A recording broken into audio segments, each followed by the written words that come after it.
as I was planning this episode coming out of last weekend, there were a couple things floating through my head for the intro, and I kind of eventually settled on the idea that week 5 was one of, if not the best weeks of football that we've had in the regular season in a very long time. And come Monday night, that passing, there was a whole new story that dropped that honestly completely stole the show, blew that out of the water. And I know that we had to start this episode off talking about it. And it's a tough subject to go over. On that day, we found out earlier, actually a couple of weeks before, like a week before or so, we found out about Jon Gruden and an email about DeMaurice Smith, who it was using racist tropes. It was just a terrible email. And on Monday, a lot more released about just, I think Ian Rappaport called it a clean sweep, offending people across the NFL, across the country, tons of different groups, minority race groups, the LGBT community, women as a whole. It was absolutely horrible. And then the bombshell dropped right about second quarter of the Indianapolis-Baltimore game that he had resigned as the coach of the Raiders. And I knew at that point we had to start the episode off by giving our opinions just on this whole deal, on the whole saga, and on his resignation. I'll let you guys start it off. What was your instant reaction to the Jon Gruden news? And now that you've had a couple of days to think about it, what do you guys think?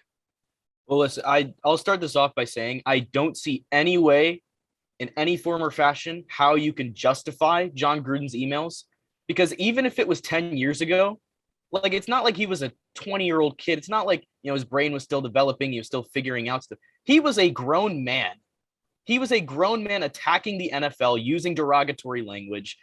It's absurd. And it's truly just disheartening for me, because even 10 years ago, like, it's shocking. It's shocking. And this was part of a deeper dive into the Washington football team. So if you really think about it, this is just scratching the surface. There is worse stuff that could be found in this investigation. And Jon Gruden was just, something they found because the NFL was just able to leak it. But I have a lot of thoughts on Jon Gruden. One person that put it really well was Brandon Staley, head coach of the Chargers. I sent it to the chat, but he put it perfectly that we all got to come together, and a coach has this, I think he said something about like a sacred mantle of trust and respect. And I feel like being called coach, being called, the leader, you have to set an example. And that's something that, he strives for with the Chargers. And he's a great coach, by the way. I think him and Herbert are going to be a great duo. Probably two of the biggest, hirings, draft, it's two of the biggest decisions the Chargers have made in a long time. But I think what he said about, trust and respect, I agree with it 100%. As a coach, you just got to be able to relate to your players, because think about it. Carl Nassib is on that Raiders team, and he must have taken this horribly. Like, I feel really bad for him. He had to take a day off. So my thoughts go out to Carl Nassib. But I mean, it's a very messy situation. And Rich Bisaccia is now the head coach for the Ravens, serving as interim. I don't know what to make of this Gruden situation, but I just don't see any way how you can justify his behavior. Yeah, it was, when I found out, I was at first in disbelief. I didn't even think it happened. But, I think it was kind of like something that they discovered in the Washington football team investigation, or like, parts of it, I believe. So, it was just kind of this web that they entangled, and they're still trying to entangle it because we saw some stuff on Bruce Allen. So my thoughts are, again, and it's so, weird because we just talked about Urban Meyer, and now it's like a whole nother thing. It's with a coach, right? And, you're designed to be a leader of a team. People look up to you. You were trying to radiate this type of energy, motivation towards a group of guys that have their own brand, that have been raised, right? And, for years, right? Like, these are 20 to 30-year-olds that are looking at you to lead them still as adults. So, to do that must be very hard. And I think, one thing my dad always told me is that for trust, one thing it's you make a hard promise and you keep it. And I feel like coaches make a promise to their players every day to give that 110%. But the thing is, with trust, it's the hardest to gain and it's the easiest to lose. So, something like this, yeah, I mean, it's justified in him losing the trust of the entire organization. And I'm not going to get into the whole thing about the Bucks taking him off the Ring of Honor. I don't think that's something that, is as important as the actual content of the emails. I thought that, especially in a league that is trying to change, in a sports world that is trying to change, it's, haltering that, and it's, sending us back. So I think that in itself is a pretty, bad look on Gruden. And it's also a bad look on, maybe everyone entangled with it. Also some of the organizations, because, the fact that this wasn't leaked out, especially, the whole Washington football team situation with the cheerleaders, that's, again, I don't want to talk about it. I just think that, it's not something that we can fully speak on until the full thing is out. I think they're still going on with the investigation, but in terms of football perspective, it's going to be hard for the Raiders to, really trust in a new leader. And I think that played into their loss in Chicago, and just from a football perspective. But to go back on the general landscape, really tough. Again, the trust is really, kind of shattered. And again, as Shrikar mentioned, for a guy like Carl Nassib, it's going to be tough. There's a lot of players that suffer from, this type of scrutiny, whether it be, I think, as Staley said, gender, race,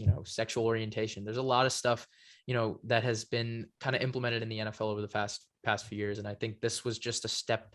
It was kind of a obstruction in the stepping stones towards progress. That's kind of how I would put it. And, I'm glad it's kind of over, because you don't want this whole notion, oh, did they lose because Gruden is, still their coach and they're mad? I think they moved on. And, I'm glad as an NFL world, we can try and get past it. But I think as of right now, it's just tough pill to swallow. But, I think the NFL world will get through it. Yeah. Before I move on to talk about kind of some of the other stuff that you were mentioning in the investigation, I want to make it completely clear what Jon Gruden said, what he sent was utterly and completely wrong. You cannot treat other human beings like that. And I want to be clear that we completely stand with everyone that was involved in that clean sweep. I mean, whether it be, women referees or the cheerleaders or, gay players like Michael Sam and Carl Nassib, and players of minority races and everything like that Jon Gruden spent years and years and years and tons of emails absolutely defiling. It's terrible. And so we stand with all of y'all. And I think the part that you mentioned, Anish, is very interesting and kind of one of the things that I kind of started to think about after the Jon Gruden news. So it is an investigation on Bruce Allen. And so this is a completely separate investigation. They weren't even investing Jon Gruden. They poured over 650,000 emails over the course of over 10 years. And Jon Gruden, he was part of that. And it shows that if someone like Jon Gruden is comfortable enough to send emails like that to Bruce Allen, and some of the emails involved other people as well. They weren't just single send emails. They were group messages. If Jon Gruden was comfortable enough to send those messages to Bruce Allen, who else was saying stuff like that or other similar bad stuff to Bruce Allen about the Washington football team, whether it was completely separate in the NFL? We saw another little casualty of this investigation. Adam Schefter had sent Bruce Allen an unpublished article calling him Mr. Editor and telling him to let him know what he wants to change, showing that Adam Schefter was allowing Bruce Allen, we believe as of now, we don't know kind of the full stakes and exactly what happened, but the way it looks is Adam Schefter was allowing Bruce Allen to form the narrative of this article. There are other people out there, almost guaranteed. If you pour over 650,000 this guy's emails, there is more. There's tons more that can come out, and a lot of people are pushing for all 650,000 to be released. It'll be really interesting because right now it seems like the NFL is deciding which stuff comes out. They allowed the Jon Gruden stuff to come out. They allowed the Adam Schefter stuff to come out. Right now they have access to every email. And it'll be really interesting because honestly, they're the ones deciding what happens right now. I mean, them deciding to release stuff about Jon Gruden caused Jon Gruden to have to resign. I believe that they probably went to the Raiders with it first, telling them about it. And it seemed like they were a little bit pressuring them to fire him, and he resigned on his own. But there's more out there. I think, quick note on that. I think it's just the NFL is a business. Say what you want. It is a business, and there's going to be corruption. I think that is what it is, right? Again, it's it's a privately kind of owned, right, league, and there's going to be corruption inside. There's going to be these little deals or these little exchanges, right? So I'm sure that these emails who knows, maybe they were even discovered in 2015 and they were just hidden. So Yep. we don't know how does this go up to all the way up to Goodell? Does this go up to other owners? Like I think that's also something that, we're going to see a little bit more of. I think this whole Washington investigation that happened before the team name change, I believe it was in early 2020, when, they obviously wanted to change the name, and then they kind of went into more investigation of Dan Snyder. I think it's just going to goes to show that there's a lot of corruption that's occurred in a business like this. And I think, be on the lookout. There might be more that, we might not even. I think there's definitely going to be more, because now that the NFL has shown us that this Jon Gruden stuff is out there, everyone knows there's more. And eventually the NFL is going to have to release some small nuggets to, I guess, for lack of a better term, keep the public off their ass, because there will, if nothing else comes out and the NFL comes out, or maybe they don't even have to say it, that they're not going to release the rest of it. I feel like they have to release these little bits in order to keep the public satisfied, I guess, but there's more out there, and whether we see it or not, I think just the harsh reality and the tough truth is that there is this stuff going on across the NFL, from people that you probably wouldn't expect it from. I didn't think that Jon Gruden was like that. We had no idea. And Jack, one more thing on you speak of like unexpected. Adam Schefter, like as an aspiring journalist, like that's obviously like the guy that I look up to. That is a clear example of bad journalism. You can verify with your sources. You can fact check. You can't just send over an unedited article and just say, here, just do what you want with it. Just make it good. That is the opposite of like what journalism is. You got to fact check and you got to verify. It's little things that you can tweak, but you just can't push it all out to Bruce Allen in this case.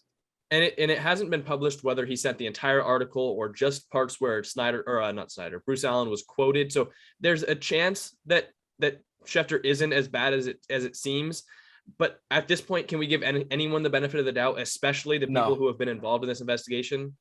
I don't think we can. So. And it's a tough truth, but I think we're going to find out over the next couple months. Eventually, when this stuff's going to come out about the Washington organization as well. And there's going to be, I think, a lot of coming back and building back after some damage, because damage is going to be done. Could be done to your favorite franchise. It could be done to your favorite player, your team. It's completely unexpected right now. We're not going to speculate or anything like that, but there's more out there, and I think we're going to see it soon.